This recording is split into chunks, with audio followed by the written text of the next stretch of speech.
Hi. A perfect day because it was raining now, having a very hot day. It is blessed to be having the shower of blessing.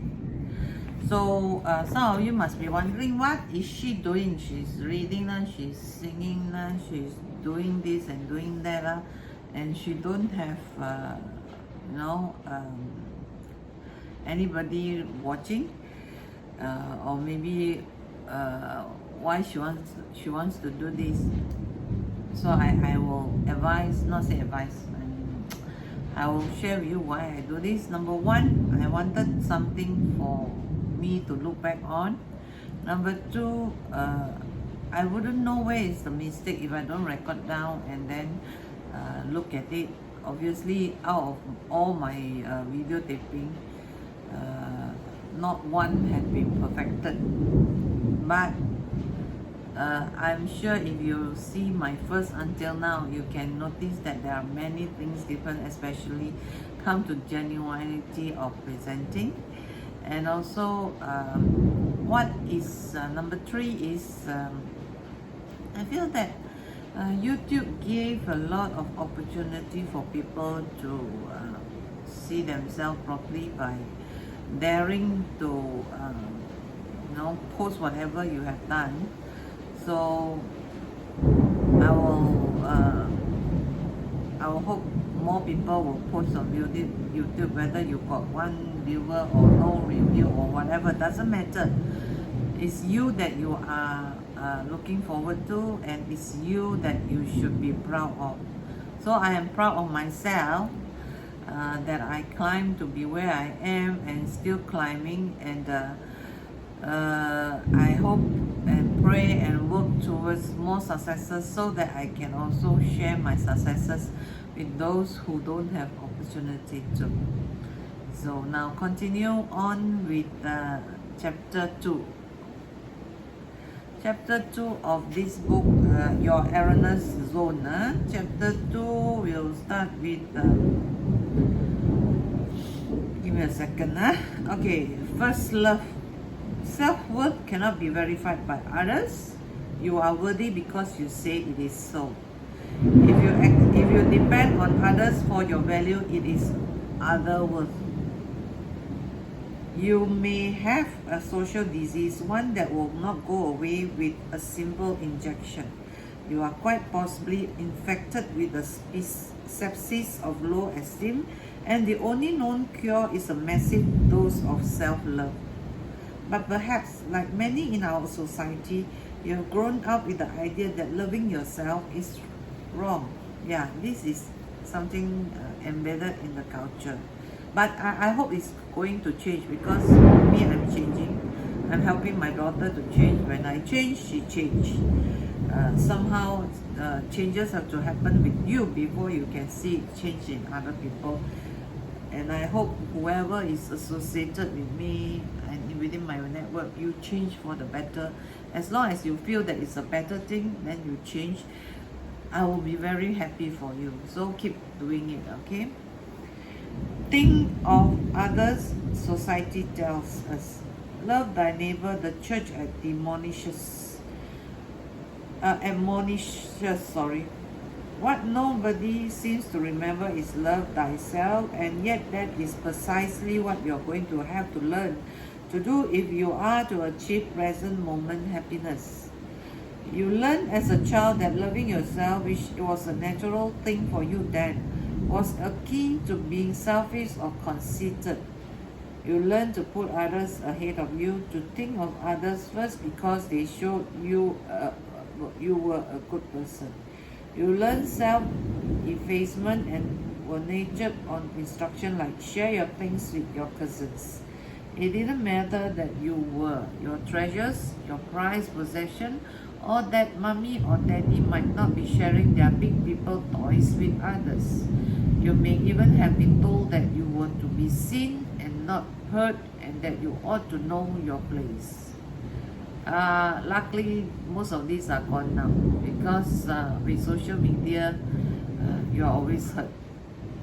Children just naturally think of themselves as beautiful and terribly important, but by adolescence, society's messages have taken roots. Self-doubt is a full bloom, and the reinforcements continue as the years pass. After all, you are not supposed to go around loving yourself. What will others think of you? The hints are subtle and not malicious in intent, but they do keep the individual in line. From parents and immediate family members to school, churches, and friends, the child learns all those fine social amenities that are the hallmark of the adult world. Kids never acted that way with each other except to please older folks. Always say please and thank you, courtesy, stand up when an adult enters, ask permission to leave the table, tolerate the endless cheek pinching and hate petting. The message was clear. Adults are important, kids don't count. Others are significant, you are insignificant. Don't trust your own judgment was corollary number one, and there was a full cargo of reinforcer that came under the subheading of politeness. These rules, disguised under the word manners, help you to internalize the judgments of others at the expense of your own values. It's not surprising that those same question marks and self-denying definitions persist into adulthood. And how do these self-doubt get in the way? In the important area of loving others, you may be having a difficult time. Giving love to others is directly related to how much love you have for yourself.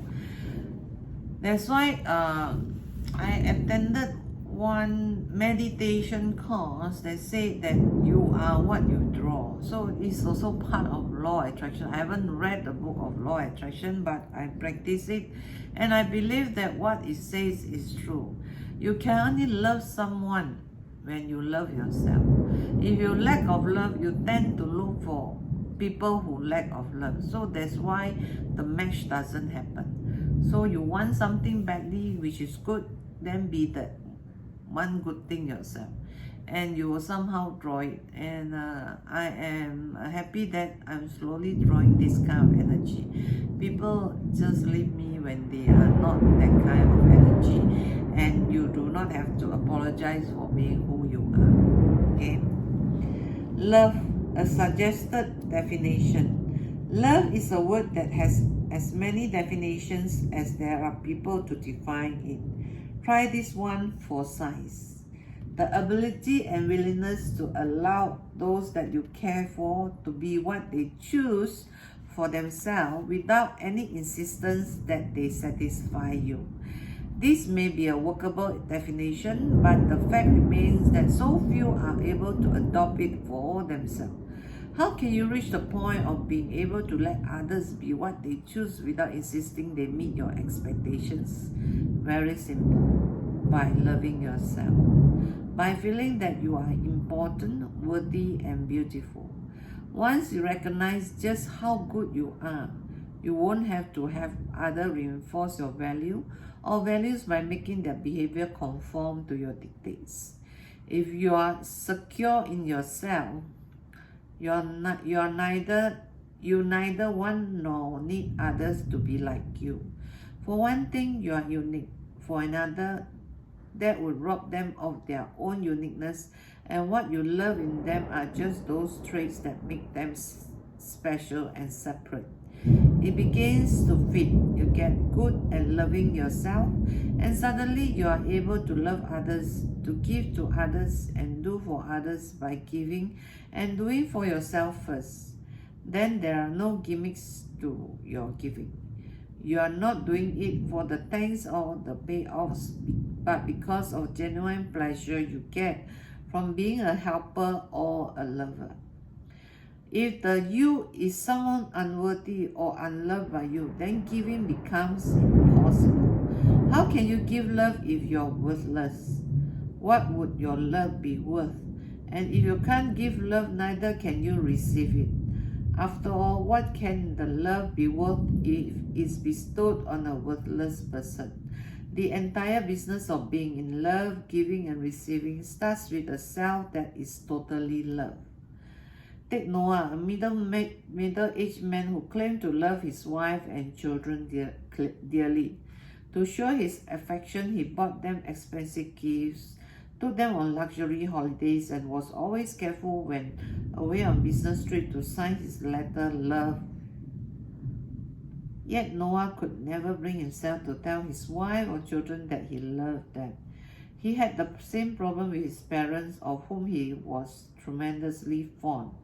Noah wanted to say the words, they ran through his head repeatedly, yet every time he tried to say I love you, it got choked up. In Noah's head, the words I love you meant he was putting himself on the line. If he said I love you, someone must answer I love you too, Noah. His statement of love must be met with affirmation of his own self-worth.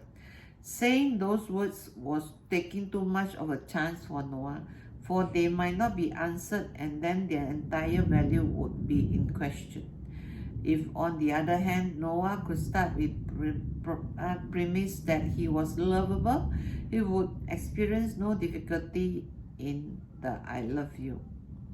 If he didn't get the desire I love you too, Noah, then he would see that as having nothing to do with his own self-worth, since that was intact before he ever started. Whether or not he was loved in return would be his wife's problem, of whomever Noah was loving at the moment. He might want the other person loved, but it would not be essential to his self-love. Does it make sense? Give without expectations. Even if I say I love you, does it mean that you must say you love me? Well, that is what is expected. So that's why people don't say I love you until that, you're very firm that you are being loved by the person. But the issue now here is that what is your self-love, self-worth? If you have enough love, whether the person loves you back or not, it's not an issue. And number two, you won't meet a person who don't love you. Think about it. You can challenge all of your self-feelings in terms of your ability to love yourself. Remember, at no time, under no circumstances, is self-hate healthier than self-love. Even if you have behaved in a way that you dislike, loathing yourself will only lead to immobilization and damage. Instead of hating yourself, develop positive feelings. Learn from the error and resolve not to repeat it, but don't associate with your self-worth. Here is the guts of both self and other-directed love. Never confuse your self-worth, which is a given, with your behavior or the behavior of others towards you. Once again, it isn't easy. The message of society are overpowering. You are a bad boy rather than you have behaved badly. Mommy doesn't like you when you behave that way, as opposed to mommy doesn't like the way you behave. The conclusions that you may have adopted from these messages are, she doesn't like me, I must be a nerd. Instead of she doesn't like me, that's her decision, and while I don't like it, I'm still important. R.D. Lang knots up the R.D. Lines notes sum up the process of internalization others' thought and equating them with one's self-worth. My mother loves me. I feel good. I feel good because she loves me. My mother does not love me. I feel bad. I feel bad because she does not love me. I am bad because I feel bad. I feel bad because I'm bad. I am bad because she does not love me. She does not love me because I'm bad. So this is what you call 自己踩自己 in Cantonese. You just assume that she don't love you, or maybe she really don't love you. But if you don't love yourself enough for two person, if you can love yourself enough for two person, she will change her character and love you in return. Because you and her is very much drawn together. Okay, the habits of thought of childhood are not easily outgrown. Your own self-image may still be based upon others' perceptions of you. While it is true that your original self-profiles were learned from the opinions of adults, it is not true that you must carry them around with you forever. Yes, it is tough to shed those old shackles and wipe clean those unhealed scars. But hanging on to them is even tougher when you consider the consequences. With mental practice, you can make some self-loving choices that will amaze you. Who are the folks who are good at loving? Are they self-demolishing in their behavior? Never. Do they put themselves down and hide in a corner? Not so. Getting good at giving and receiving love starts at home. Start with you. With a vow to end any low self-esteem behaviors that have become a way of life. Turning into self-acceptance. First, you must destroy the myth that you have one single self-concept and that it is really positive or negative all of the time. You have many self-images and they vary from moment to moment. If you were asked, do you like yourself? You might be inclined to lump all your negative self-thoughts together into a collective no. Breaking down the areas of dislike into specific will give you definite goals to work on. You have feeling about yourself physically, intellectually, socially, and emotionally. You have an opinion about your abilities in music, athletics, arts, mechanical undertakings, writing, and on and on. Your self-portraits are as numerous as your activities, and through all of these behaviors, that is always you. The person that you either accept or reject. Your self-worth, that friendly, ever-present shadow, your consultant for personal happiness and personal mastery, must be unrelated to your self-assessment. You exist, you are human. That is all you need. Your worth is determined by you and no need for an explanation to anyone. And your worthiness, a given, has nothing to do with your behavior and feelings. You may not like your behavior in a given instances, but that has nothing to do with your self-worth. You can choose to be worthy to yourself forever and then get on with the task of working on your self-image. Loving your body. It all begins with the physical you. Do you like your body? If your answer no, try breaking it down into its component parts. Make a list of the items that you find objectionable, starting at the top: your hair, your forehead, your eyes, eyelids, cheeks. Do you like your mouth, nose, teeth, and neck? How about your arms, fingers, breast, and stomach? Make a long list. Include the innards as well: your kidneys, spleen, arteries, and humor. Now go to the obscure ingredient that make up you.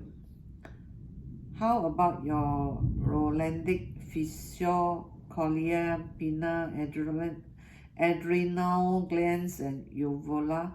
You got to make a very long list to check yourself out thoroughly. You don't have a nice body. You are your body. And disliking it means not accepting yourself as a human being. Perhaps you do have some physical attributes you dislike. If they are parts of body which can be changed, make changing them one of your goals. If your stomach is too big for your hair, the wrong color for you, you can see them as the choices you make in an earlier present moment and make new present moment decision about them.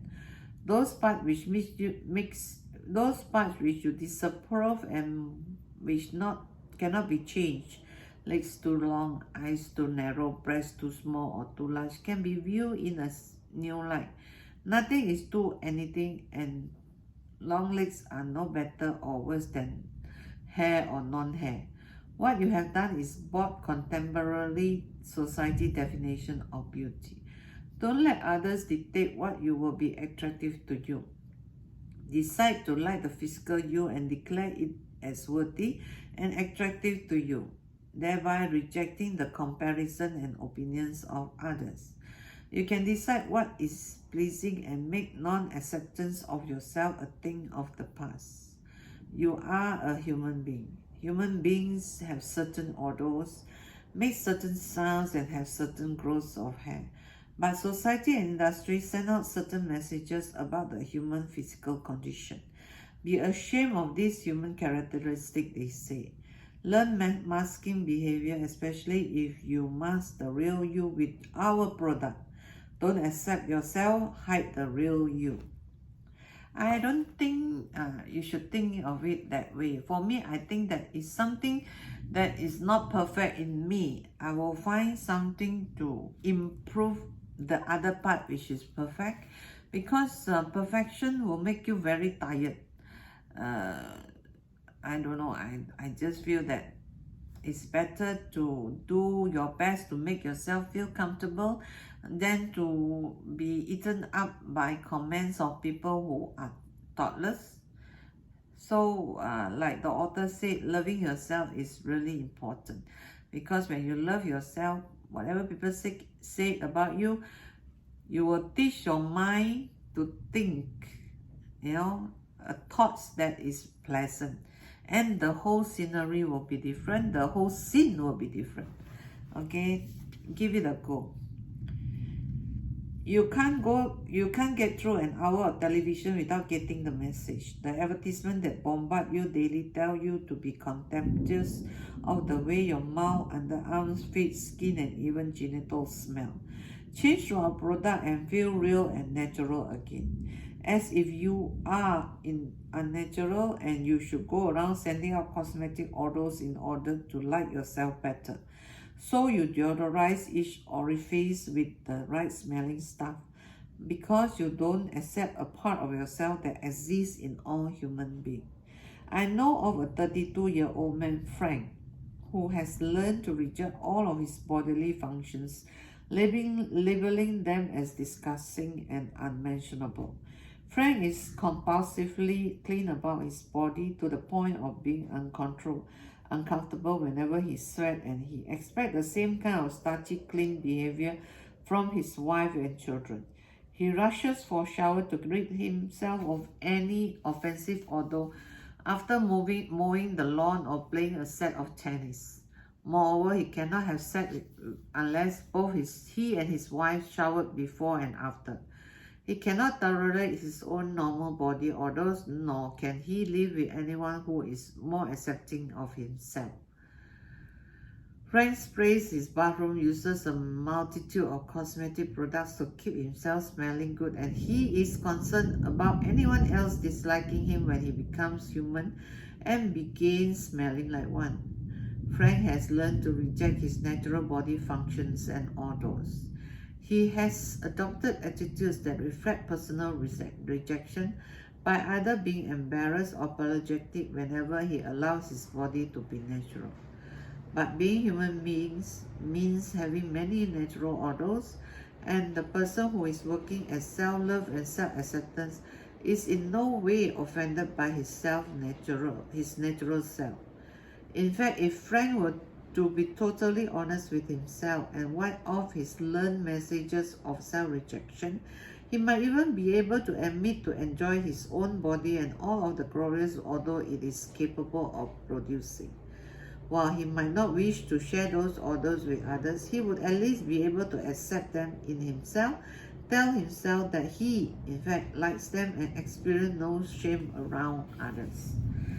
Self-acceptance means liking the entire physical you and eliminating those cultural impositions to be proper or to merely tolerate your body when it behaves other than in a cosmetic fashion. This doesn't mean you have to go around flaunting yourself, but it does mean that you can learn to take private pleasure in being you. Many women have accepted the cultural dispatches and have in many ways that they are supposed to when it comes to their own bodies. Shave your legs and underarm. Deodorize yourself everywhere. Perfume your body with foreign odors.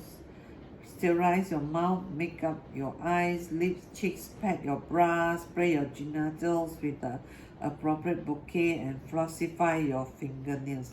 To me, it's just added thing that I like to see, because I like to see color. So when I put on makeup, then it makes me more colorful. Otherwise, under the pale light, especially when I do taping, then I will look very raw. But you can see my raw face in some of the videos which I did not put any makeup on. So whatever I added on is just because, it's something that I'm doing. Uh, it's part of the working culture that you have been trained, and also to protect your skin because the environment is not that healthy. So when you put moisturizer, then you just have another layer to cover your skin from all these what do you call that, air contamination or environment problem.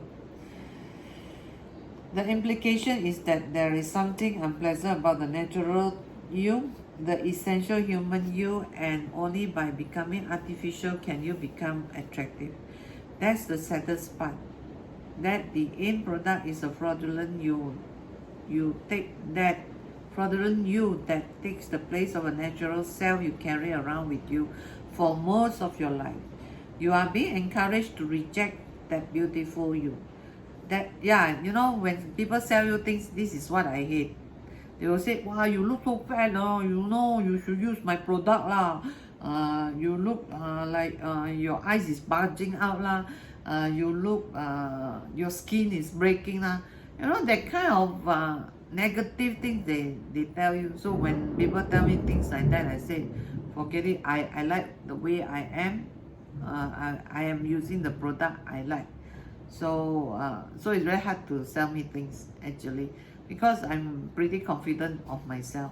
I might not look like Miss World or Miss what, but I am God creation, and I'm thankful for everything that I have in this person I call me. I hope many more will be like that. Okay. You are encouraged. Okay, that advertiser will encourage you to do this is understandable in light of profits to be made, but you would buy the products is less easy to understand in view of the fact that you are choosing to throw away the real you. You can stop hiding the beautiful natural you. Thus, if you choose to use cosmetic aids of any kind, it will not be based on disliking what you're covering up, but for the reason of novelty or personal fulfillment. Yeah, more on personal fulfillment for me. Being honest with yourself in this realm is not easy, and it takes time to learn to distinguish what pleases us from what the advertising business says should please us. Choosing more positive self-images. It is possible to make the same kind of choices with all of your self-images.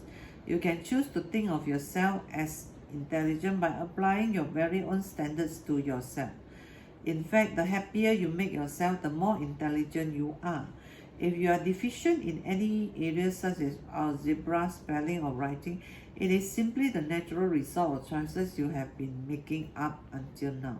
Should you decide to devote enough practice time to any of these tasks, you would undoubtedly be more proficient in them.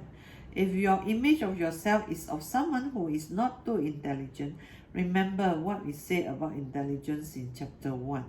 If you underestimate yourself, it is because you have bought the notion and you compare yourself to others on certain school-related variables. It may surprise you to hear this, but you can choose to be as bright as you desire. Aptitude is really a function of time rather than some inborn quality. One support for this belief can be found in the great norms of standardized achievement tests. These norms demonstrate that scores achieved by the top students at one grade level are achieved by the majority of students at a later grade level. Further studies show that although most students eventually reach mastery on each learning task, some students achieve mastery much sooner than others. Yet the label deficient or even retarded is often attached to those who move more slowly towards the absolute mastery of a skill. Listen to John Carroll as he talks on the point in his article, A Model for School Learning, which appeared in Teachers College Record. Aptitude is the amount of time required by the learner to attain mastery of a learning task.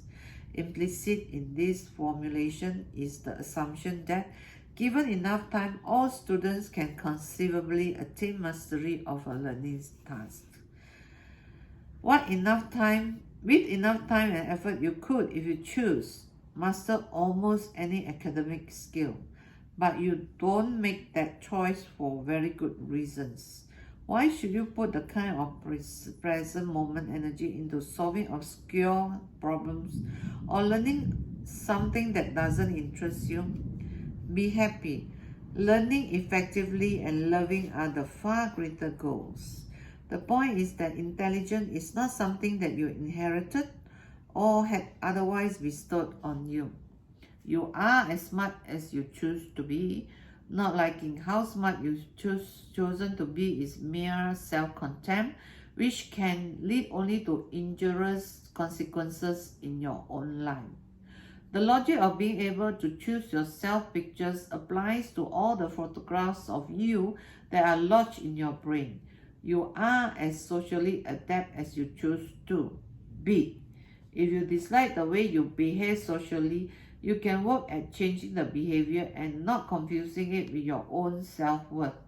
Similarly, your artistic, mechanical, athletic, musical, and other abilities are largely the result of choices and should not be confused with your worthiness. In the same light, the preceding chapter makes a case for your emotional life being the product of your own choices. Self-acceptance based on what you believe to be appropriate for you is something you can make a decision about now. Repairing those things that don't measure up can be delightful undertaking, and there's no reason to choose to feel unworthy just because there are things about yourself that you're going to improve. Self-dislike can take many forms, and perhaps you engage in some putting down of your self-behavior. Here is a brief list of your typical recurring behavior that falls into this category of self-veto. Rejecting compliments directed at you. Oh, this old thing, I'm really not smart, just lucky, I guess. Making up excuses for why you look nice. It's my hairdresser. She could make a toad look good. Believe me, it's the wardrobe that does it. Green is my color. Giving credit to others when it rightly belongs to you. Thank God for Michael. Without him, I would be nothing. Murray did all the work. I just stood around and supervised. Using other directed references when speaking. My husband says, my mother feels, George always tells me that. Having your opinion verified by others. Isn't that right, dear? That's what I said, didn't I, Martha? Just ask my husband, he'll tell you. Refusing to order something you want not because you can't afford it. This is the sickness in my family. No, they like to eat something and then they don't want to order. So when you order, then they don't like it and they say, I don't want to eat. You know. So nowadays, those habits also change because I tell them I won't eat what you order because I am ordering what I want to eat. So you don't think that I like it, then you order for me because I like different things at different times. So I order my own food, you order your food. We can share in between. So this is like refusing. So the thing is, although this may be your stated reason, but because you don't feel that you're worth it, well, I know I'm worth it, so I always order whatever. Not having orgasm, this is subjective, yeah. Not buying yourself something because you think you have to buy it for someone else, although sacrificing is not necessary, or not treating yourself to the things that you like to own because you're not worth it. I'm glad to say I always buy things for myself. You know, I love myself so much. Avoiding indulgence such as flowers, wine, or whatever which you love because that would be wasteful. In a crowded room, someone yells out, "Hey, stupid," and you turn around. Using pet names for yourself and having others use them as well, that are really put down, including dum dum, silly, sweetie pie, or baby for an adult. Funny face, shorty, fatty, and body. People can call that at my back, but if they call me in front of me, I tell you, I knock their teeth out. But nobody dares, okay? Because I love myself enough not to meet people like that. A friend or lover gives you a gift of jewelry, the thought of your head goes something like, you must have a drawer full of jewelry at home for other girls. Someone tells you that you look good, the sentence in your head, you're practical blind or you must be trying to make me feel good. Next time, say thank you. It's so simple. When people say you look beautiful, you look nice, I say thank you, you look good too. If you cannot bring yourself to say, well, you look beautiful, it's more of a courtesy of returning a compliment. Someone takes you at a restaurant or theater, you think this is how it is in the beginning. But how long will it last once he finds out what kind of person I really am? A girlfriend accepts a date and you feel that she is going along just to be charitable. I once worked with a young woman who was quite attractive and obviously very much sought after by men. Shirley insisted, however, that all her relationships ended badly and that though she wanted desperately to marry, she had never had the opportunity. It came out in counseling that Shirley was ruining each of her relationships without realizing it. If a young man told her he cared for her or loved her, Shirley's head contradicted with he's only saying that because he knows it's what I want to hear. Shirley was always searching for a sentence that would repudiate her worth. There was no self-love and so she rejected efforts by others to love her. She didn't believe that anyone could find her appealing. Why? Because she didn't believe that she's worth being loved in the first place, and so interminable cycle of renunciation was her way of reinforcing her notion of a lack of worth. While many of the items in the list above may appear to be petty, they nevertheless are tiny indicators of self-rejection. If you sacrifice or refuse to be extravagant with yourself, which often turn out to be choosing hamburger helper over lamb chops, it is because you don't feel you're worth the better cut. Perhaps you have been taught that common courtesy calls for denial of compliment or that you really aren't attractive. Those are the lessons you learn, and the self-denying behavior is now second nature. There are numerous examples of self-repudiation behavior that surface in conversations and in everyday behavior.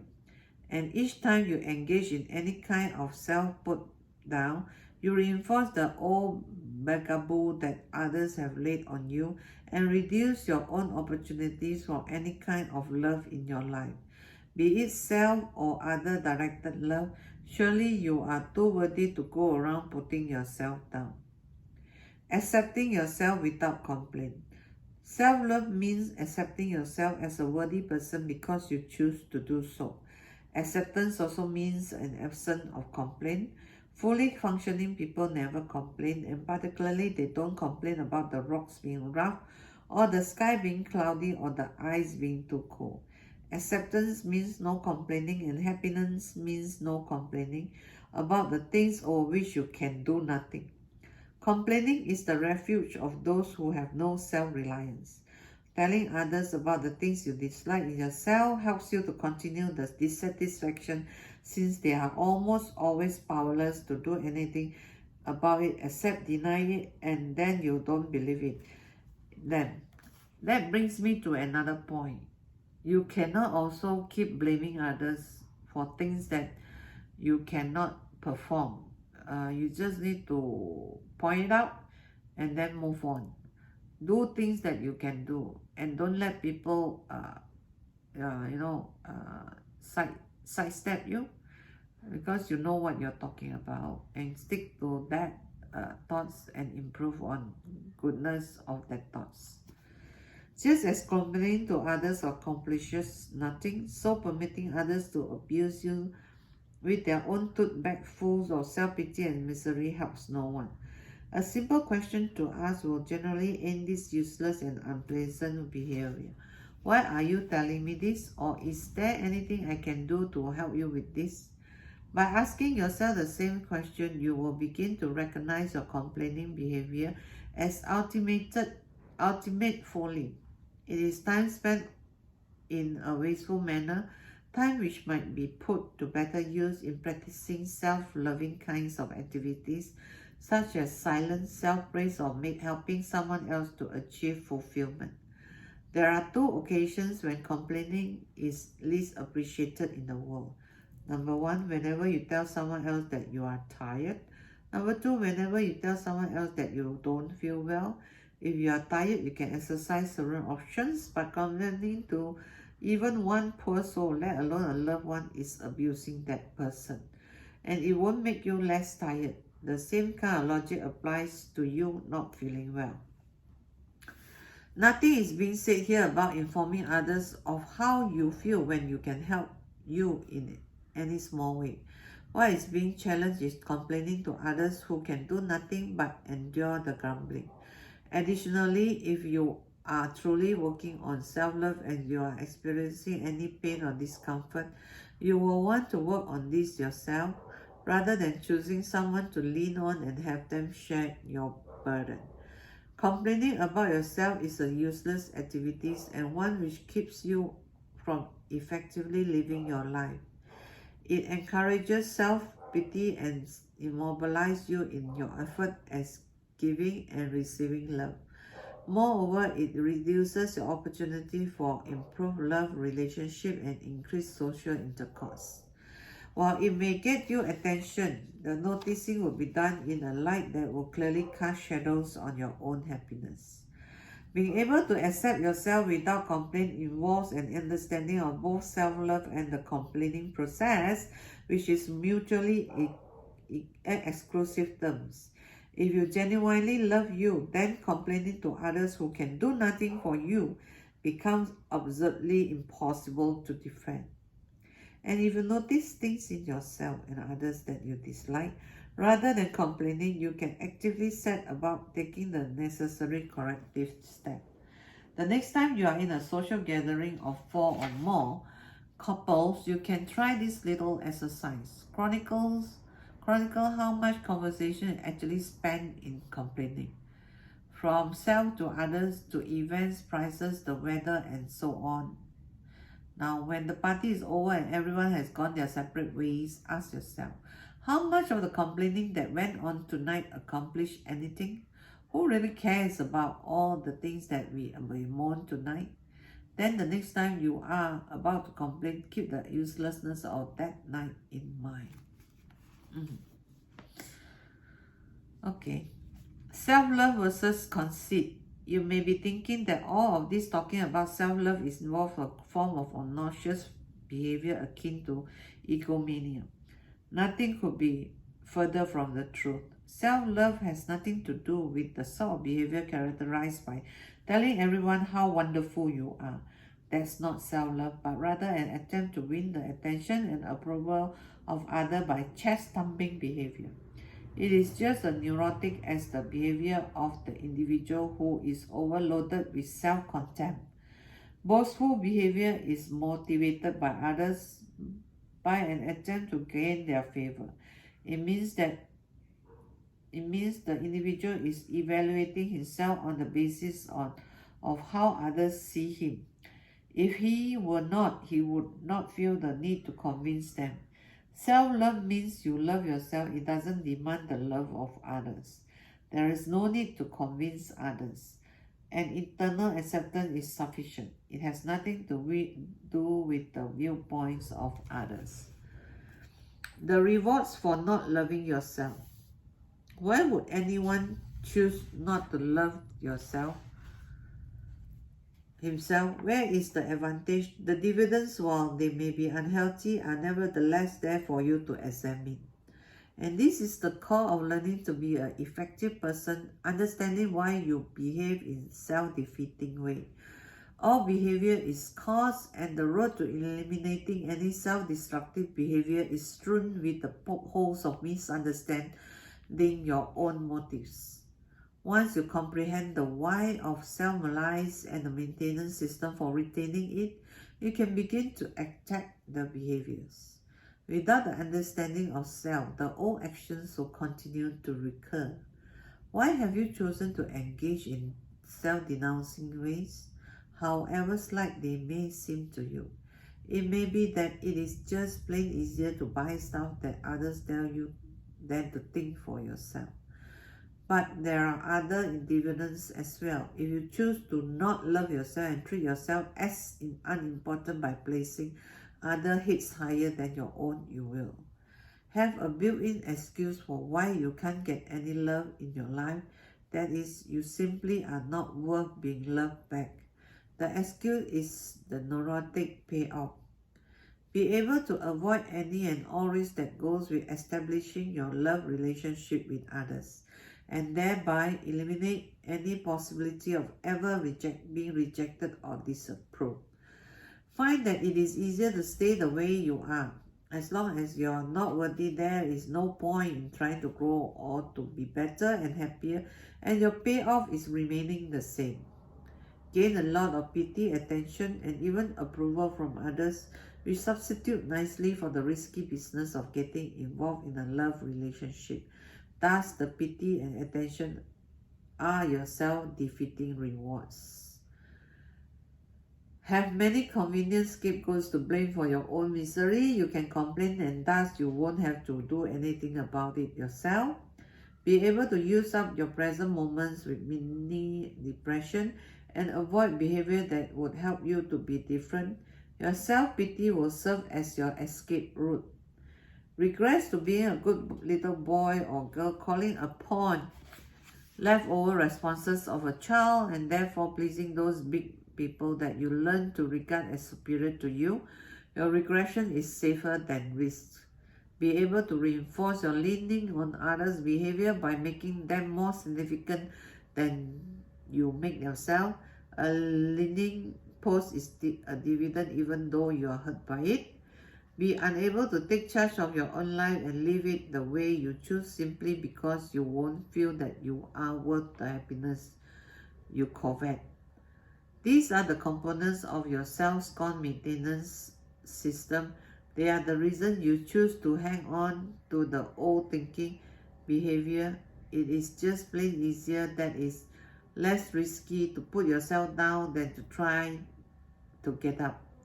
But remember, the only evidence of life is growing, and so to refuse to grow into a self-loving person is like a deadlight choice.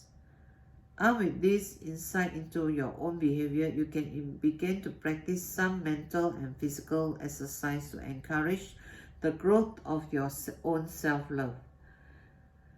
Some easy to master self-love exercise. The practice of self-love begins with your mind. You must learn to control your thinking. This requires a lot of present moment awareness at the times when you are behaving in self-condemnatory kinds of ways. If you can catch yourself as you are doing it, you can then begin to challenge the thought in back of your behavior.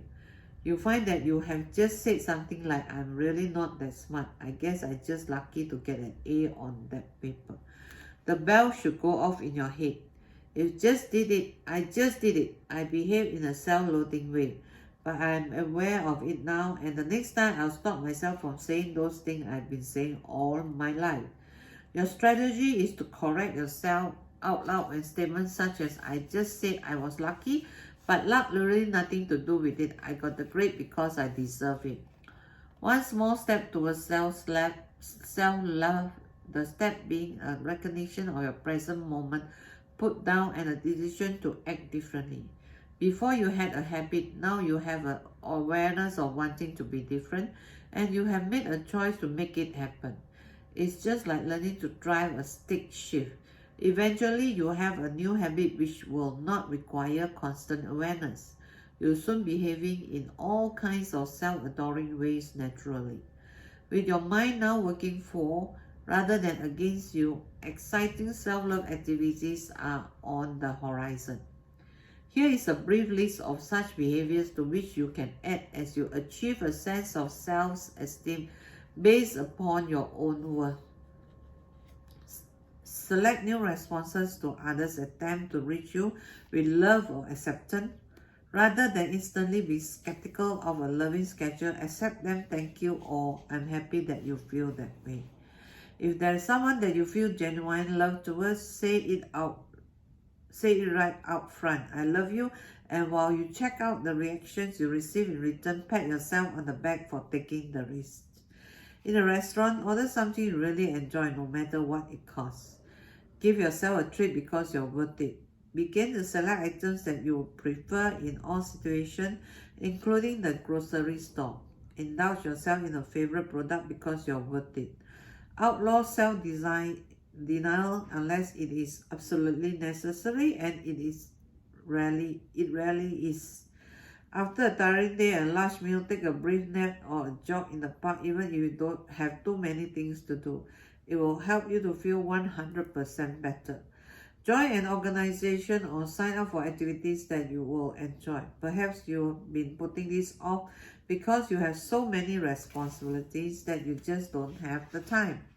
By choosing to love yourself and partaking of the slices of life that you want, those others that you serve will begin to learn some self-reliance of their own, and you will find yourself with an absence of resentment towards them. You'll be serving them out of choice rather than obligations. Eliminate jealousy by recognizing it is a put down of yourself. By comparing yourself to other person, imagine you are loved less. You make others more important than you. You are measuring your merit in comparison to another. Remind yourself that number one, someone can always choose another without having it to be a reflection on you. And two, whether or not you are chosen by a significant other is not the way you validate your self-worth. If you make it that way, you are doomed to eternal self-doubt because of the uncertainty of how a particular someone out there is going to feel at any precise moment of any given day. Should he or she choose another, that choice reflects only the other, not you. With practice as self-love, any circumstances in which you previously found yourself to be jealous will be reversed. You believe so much in you that you won't need the love or approval of others to give your value.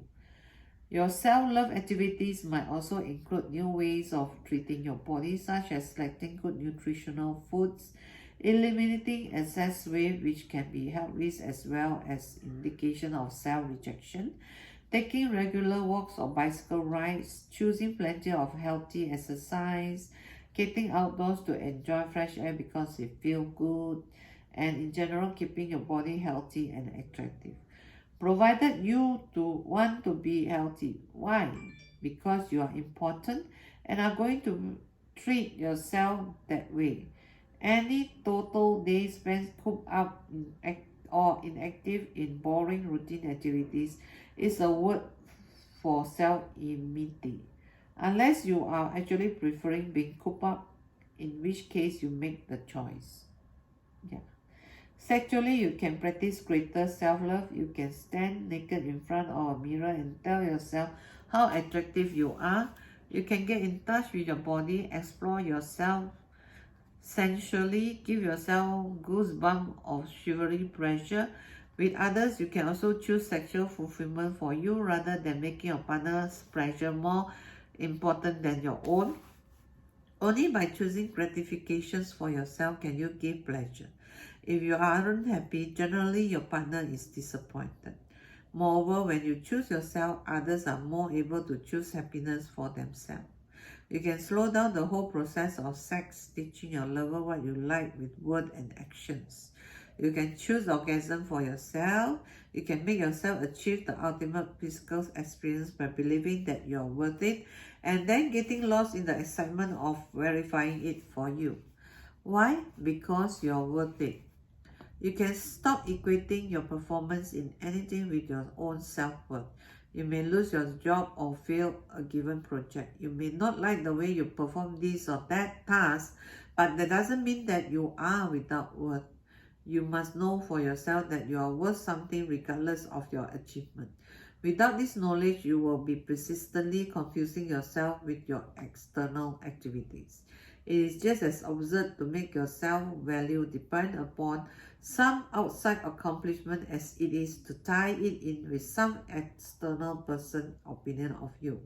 Once you eliminate this confusion, you will be able to set about all kinds of undertakings, and your final score, while it may be interesting to you, will in no way determine how valuable you are as a person.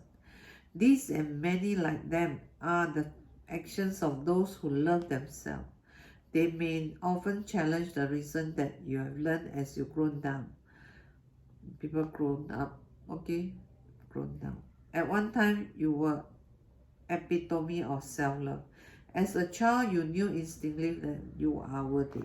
Now look back at the questions on the introduction to this book. Can you accept yourself without complaint? Can you love yourself at all times? Can you give and receive love? These are the issues that you can work on. Setting personal goals to be in love with the most beautiful, exciting, worthy person ever. You. Okay? Thank you.